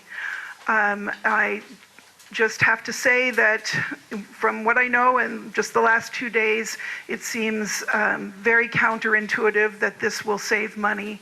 I know from the experiences that I've had in the past that a year down the line you can look back and it's essentially become a shell game of shifting expenses from one account to the other, but the net result is the loss of a service to the community. And I had to come down here because this post office works. 11 years ago, before I came here, I lived in big cities, worked in nonprofits, and I can tell you it was not a happy thing when you're out there trying to get your mail delivered the next day. But I rave still to my friends in the big cities about the service of Missoula's postal services here. So for all the people who just after 8 when I rung the doorbell in the back building and you've been kind enough to take my mail and deliver it the next day, I felt it was important to come say something. I really want to encourage all of our customers to send in comments. I'm the kind of person that's also frustrated about our other public agencies that are gravitating so rapidly to entirely email. I still want to get my newsletters delivered by mail, and I will speak out in that. I think we can find $1.2 million elsewhere. I do not support loss of Saturday delivery, and thank you for hearing my comments.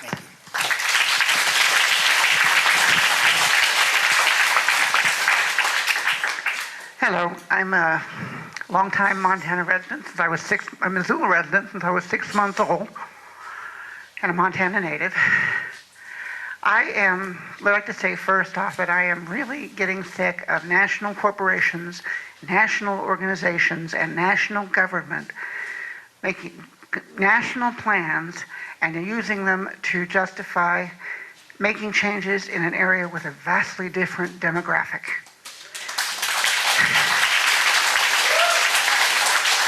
If you will look at your own map of your current processing facilities, you will see that our footprint is already much larger than most of the rest of the country.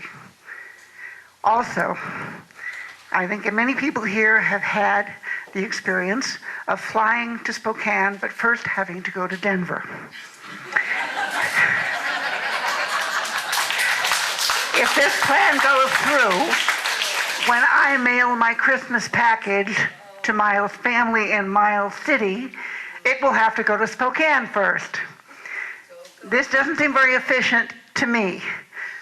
I think that efficiency in cost is a good thing, but you also have to consider the implications to service. We have had very good mail service in this part of the country, and I've been very grateful for it. I would hate to see that service slide.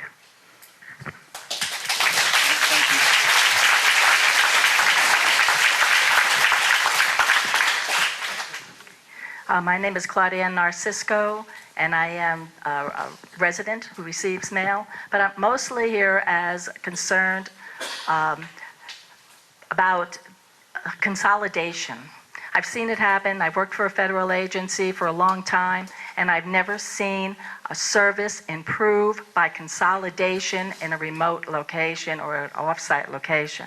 I worked for the Forest Service. We outsourced, and it wasn't outsourced out of the United States, but down to Albuquerque, and much of our services for human resources and personnel were grossly reduced and problematic. Nothing was saved. What I see is that it's a transfer of cost. It's not a savings. We're going to pay for it, and what's going to be lost is the good service. One of the jobs is going to be lost, but the good service is going to be lost, and jobs is going to be lost, and somewhere people are going to be struggling to make up with it. If you want to see an example of what happens when you consolidate, you go look at the Albuquerque Service Center. I'm wondering why Dateline hasn't been down there to investigate. Same thing with OPM. It happens over and over and over again, and this is just another example of trying to save pennies, and then somewhere someone's thinking they're going to be lining their pocket. Well, it's always the people who are paying for it. The one thing that other people have not said is, what is the carbon footprint of this? Everybody's concerned about climate change right now. What kind of analysis? I want to know right now, has an analysis been done on the carbon footprint? Where You know, the Postal Service has a very good record of being a leader in reducing their carbon footprint. The Postal Service has a very good record of reducing their carbon footprint. They have very aggressive environmental, one of the most aggressive for all agencies on reducing the carbon footprint.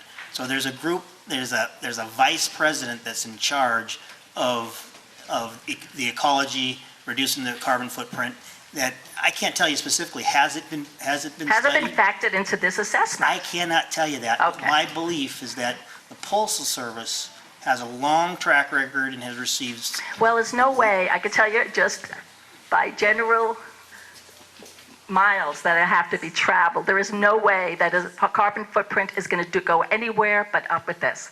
And as far as the value here, it says annual transportation cost, that's going nowhere but up either. So you think you're saving a few dollars by offsetting it, just like that fellow who spoke earlier. By offsetting it, like you're spending more money on gas and fuel costs, it says transportation costs, and then you're saving a few dollars on jobs. This community depends on jobs. In this economy, it's negligence to even consider losing these jobs. These jobs are important not only to the workers, they're important to all the workers having money spent in this community. Anyway, and there's actually an executive order, 13423, Obama's executive order on carbon footprint, and one of the things that it calls for is a 30% reduction in use of petroleum by 2020. How is this going to meet? I know that the Postal Service, even though it's U.S. Postal Service, is kind of like a quasi-federal agency. It's not really an entirely federal agency. But how is this going to meet the Executive Order 13423? I can't tell you those specifics, but I can tell you with fewer buildings, there will be less of a footprint with fewer facilities, fewer.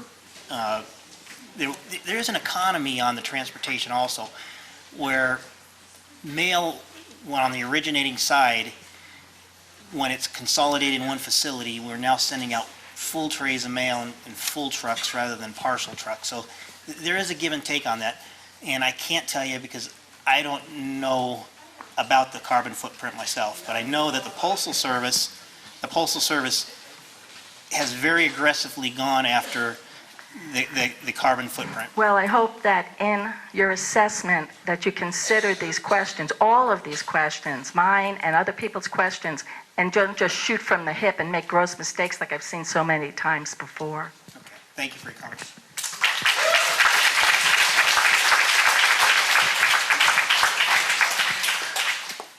Good evening. My name is John Reimel, and I'm the publisher at Mountain Press Publishing, and I'd like to thank you for having this listening session tonight. It's great to see the public process and exchange of ideas that's going on.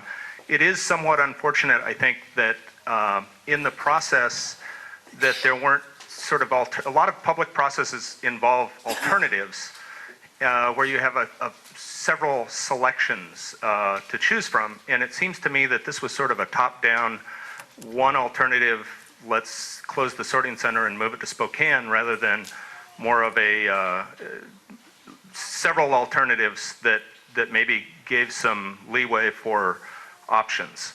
And I think there are alternatives. I think there are a number of other ways that the post office could become more efficient and save that amount of money without closing the Missoula sorting center. A little bit about my business and why I'm concerned about this. Mountain Press is a book publisher. For those of you who read, thank you. As most of you know, reading is undergoing a major transformation these days.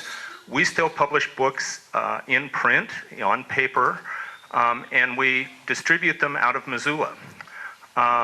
We get a lot of customers that still are uncomfortable giving us their credit card number over the internet or even over a phone, and will send those orders to us via first-class mail. We rely on that heavily in our business, We also use media mail as a method of delivery for all of those customers. All our individual packages go out media mail. Last year, annually we spend about $16,000 a year mailing packages. In addition to that, we send out a third-class catalog through the directory for about 4 times a year. And this year so far, we've spent $20,000 doing that and mailed just under 50,000. I'm very concerned about our ability to continue to use local businesses like the directory to process that third-class mail and get it out to our customers so that we can get the orders back. I'm also very concerned about the time lag that it would entail in getting our packages out to customers and the getting mail orders from our customers.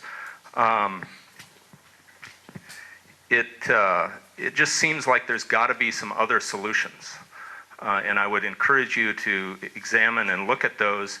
As Mayor Engen alluded to, he's been trying to attract more businesses to western Montana and to Missoula. I think that job will become immensely more difficult if all our mail is sorted out of Spokane rather than Missoula. I just don't think as a community we can afford to lose this sorting center in western Montana. Thank you.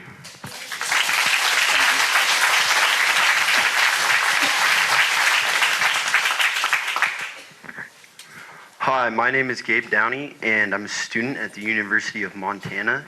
And first, I would like to thank you for giving us the opportunity to voice our opinions. And then also, I would like to thank all of you for being here, because sometimes these days, I feel like there's not enough concerned individuals, and it's great to see all of you. And then I would like to thank the Postal Service employees, first and foremost, because I see them as the most critical issue in this topic, because they are going to lose their jobs.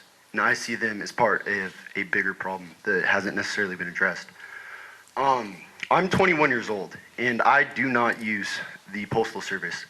Over the course of my lifetime, I've mailed a handful of paper mail. I think one of those went to the North Pole. Another one was demanded by my 9th grade English teacher that I write a letter to my congressman. And I believe I'm very representative of members of my peer group. And the way I see it is you're looking at your only solution to your problem, which is that you guys are losing money as cutting costs. But I think anyone who knows anything about business can realize there's 2 possible solutions. You can either cut costs or you can increase revenue. And as I see it, the Postal Service has failed to investigate avenues of increasing revenue. A large problem that you guys face is electronic mail. Well, why does the United States Postal Service not profit off of electronic mail? You have the entire backing of the United States federal government, as well as having the great history with the citizens of this country. You had the leg up on that avenue, and the ship has sailed somewhat on that. I see that as a lost opportunity, but I feel that all hope is lost. There's plenty of possibilities for entering alternative avenues of creating revenue. And why I'm concerned with this is because I'm concerned for these individuals who are going to lose their jobs. And I'm concerned for the greater community, because when they lose their jobs, they're going to be on the market looking for new jobs, and that's affecting all of us. Because when they go onto the market, there's greater demands for jobs, and that lowers salaries, that lowers possibilities for other individuals looking for jobs, getting jobs, and that affects my peer group. And I sure don't think solidarity is a 4-letter word, and I would like to see a little more concern about what's going on here and looking into alternative solutions to your problem than just cutting costs by cutting these people's jobs.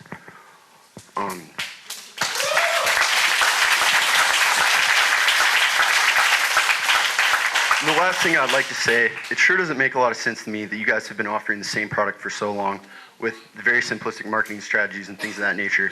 It's almost ironic to me. The last Postal Service ad campaign I've seen is you offer a box. Well, my response to that would be think outside the box. There's, it's the wave of the future. Paper mail's on its way out. One thing I'm interested in noticing, okay, so 75 years out from now is how long you're supposed to be planning pensions for these individuals. The way I see it is the United States Postal Service being phased out in essence. Does it Is it planned to be dissolved at that time? Because that's what it looks like is happening to me. Maybe a little more transparency would be nice. Thank you.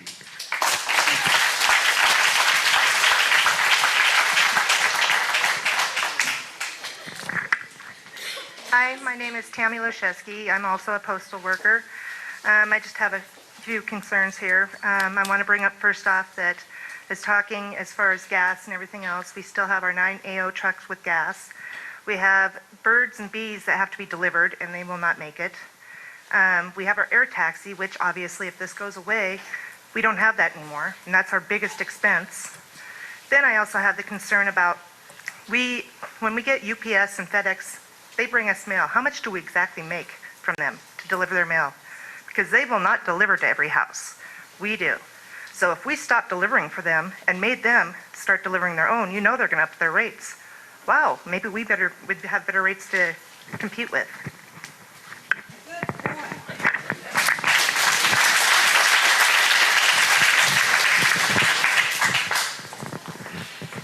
So I already spoke, but my question wasn't really answered.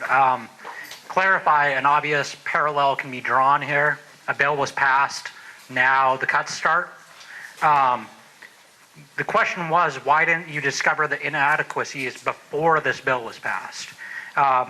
More rightly, why would you propagate a bill that's obviously trying to corporately privatize something? Just to clarify, or corporately privatize this entity that's existed since 1775, and just to state what the Occupy is all about, nobody in this room is probably making $1 billion a year, so we all belong to what's called the 99%, and so it's rather disgusting being a Missoulian to sit here and listen to a corporation tell us that they're going to impede our well-being or impede the ability to get jobs to save a few pennies. I'd just like to say, carbon footprint, a few dollars, either way it's ridiculous, and shame on you.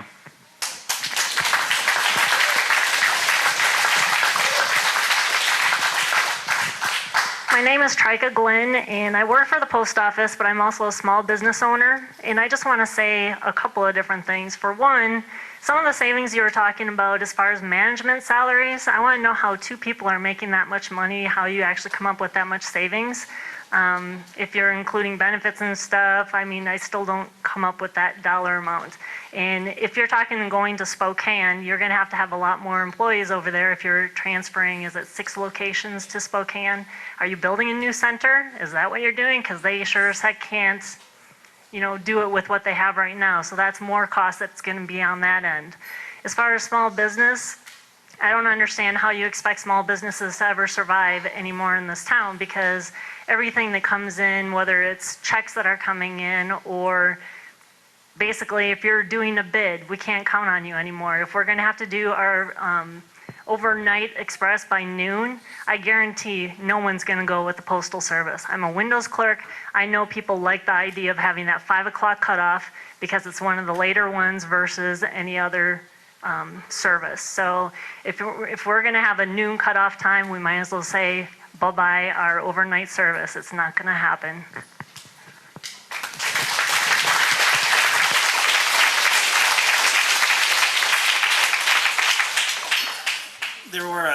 There was a lot of questions asked, and there was a lot of comments made. Heard from the pre-sort industry, newspapers, very articulate 21-year-old, which was warming to me because I appreciate the quality of thought process that he put into his comments, and I was impressed. And I was just thinking, when I was 21 years old, would I have been able to get up in front of this group? We heard from the senators and the congressmen, their aides. We'd heard from the mayor. We have heard from the city council, pharmaceutical groups, publishers, mailing houses, names of companies that I've heard for years. All of these things are concerns. All of these things, as the executive in charge of Montana and Dakotas, weighs on me also. I understand that when you have a bad economy and you're reducing jobs, it affects a community. I understand in Montana, the Postal Service does more than just collect, process, and deliver the mail. I understand, in my opinion, is that in some cases, the Postal Service is more important in the rural communities than it may be in the larger communities. I understand that, and I recognize that. And this process is to give you guys the opportunity so we can record it and you guys can send in more comments so this can go in our study and go forward. I agree with many of the things people brought up, and I didn't go into deep articulation on some things because it may have stirred a debate, and I wanted to get everybody through the process. But the things that you have mentioned tonight, some of the things were new to me, but some of the things or things that have been weighing across my desk, coming across my desk, are things that I've been concerned about also. In this process, I put my opinion into the process also. The Postal Service is in a situation right now to where they want to have the Postal Service in 5 or 10 or 15 years. When the 21-year-old generation who never mails a letter, that generation is my age and nobody's mailing letters, where are we going to get that revenue to sustain the Postal Service? So as we look further down the road, 5, 10, 20 years, we have to position the Postal Service to be successful then. At the same time, recognizing that sometimes we're the linchpin to a business, where the newspaper, the overnight newspaper has to get there, the pharmaceuticals, the book industry. I recognize that. And I recognize that there's an opportunity that it will make a business more fragile in a fragile economy. The Senate and the congressional people have had some very, very good debate on some of this. And where they get their information to debate is from the constituents, is from you, okay? The information that you share with them and the information that you share with me allows us to put this forward so that it can be looked at and we can weigh it and make the right decisions in the future. This process here is part of the process so that we're not just making decisions without any input. And I hope you guys recognize that this is not a fun thing to do for me. I love the Postal Service. I'm a custodian of the Postal Service in some ways, where I don't like closing post offices. I don't like, people that I have worked with for many years. The Missoula Post Office, the employees, I've been in there a lot of times, and some of the employees I consider my friends. Some of the employees I probably just seen 15, 20 times, and I recognize them, and I may not know their name. But I can tell you it's a quality bunch. It's a great bunch of employees, and I'm proud to be the district manager in Montana. And it's not easy for me to sit up in front of this group and say, hey, I'm talking about getting rid of jobs and closing jobs. There's a couple sides to this. I truly understand, and as an organization, we understand the Postal Service is important. And the other side of it is ways that the Postal Service wants to be around in 10 or 15 or 20 years. This meeting here today is to take that information, put it into our study, and send it up the road so these issues can be discussed and see what's the right thing to do. So with that said, I'm truly pleased that this room was packed. I would have been disappointed if I had 10 or 15 people here, because when this room is packed, it tells me that the Postal Service is still relevant to you. It's still important to your businesses. The jobs are important to the employees. It's important to the industry and the community. I like seeing the city council there. I like seeing the mayor here. I like seeing the representatives that I have to answer to when we make a change. I like seeing them here representing us, because that's the way this is supposed to work. It's supposed to work that you guys give us our input. We look at it and we make decisions on the whole picture. And this was the opportunity to make the picture whole. And there's still an opportunity, if you go home and you think about something and you want to send it to us, please send it to us so we can put it into the official record. I'm reviewing from all over the 3 states, 3.5 states I look at. I get letters every single day and I review them. And I get letters every single day from the congressional peoples, from the mayors, from the Secretary of State asking questions. What's going to happen when we do this? And so I understand how important it is to everybody. And you coming here isn't taken lightly. You know, it's important. So I want to share with everybody, I want to thank you very much for coming out. I want you guys to have a safe trip home. I encourage you to please write any more comments. Yes, ma'am? No, the decision hasn't been made. This is public input. This is public input to put into our process to go up the ladder to see if this decision is going to be made. How is the content of the comment going to be assessed? Do you have some kind of content analysis process established? There's a process. If you did, you really should have had the transcriptionist here that would have been able to capture our words so that they could have been looked at. No one's going to sit in front of this tape and watch and all of us speak.